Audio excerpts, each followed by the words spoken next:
Ce document de plus de 500 pages présenté à la presse par ses auteurs est intitulé Rapport Yotama sur les massacres de Beni et un Irumu, terrorisme, djihadisme ou génocide.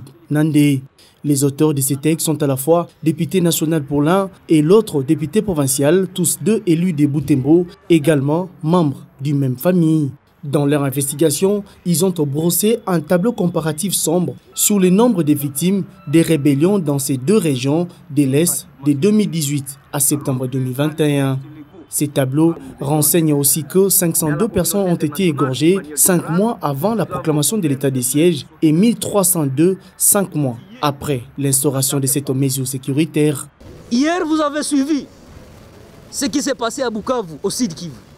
Ce qui s'est passé à Rutshuru, c'est similaire à ce qui se passe à Beni. Et donc, à un moment donné, nous allons nous réveiller ça à l'Est.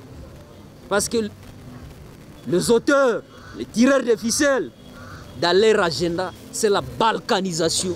Et le plan de la balkanisation poursuit ce bon nombre de chefs. Nous profitons pour appeler toute la population congolaise de s'approprier la question de l'Est et de se souder comme un seul homme parce que le Congo doit rester indivisible.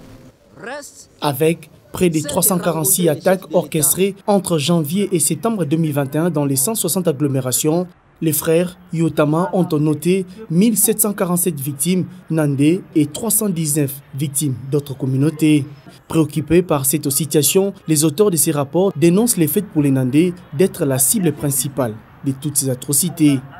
Fort est de constater qu'à l'est de la République démocratique du Congo, on tue les gens quand l'on veut, partout l'on veut et qui l'on veut. Et on se pose la question de savoir si cette zone ou cette partie de la République démocratique du Congo est-elle devenue une boucherie humaine. Où on tue, on pille, fort est malheureusement de constater sur terrain que la vie humaine n'a plus de sens. Nous nous sommes également posé la question de savoir comment on peut tuer les gens dans des zones surmilitarisées.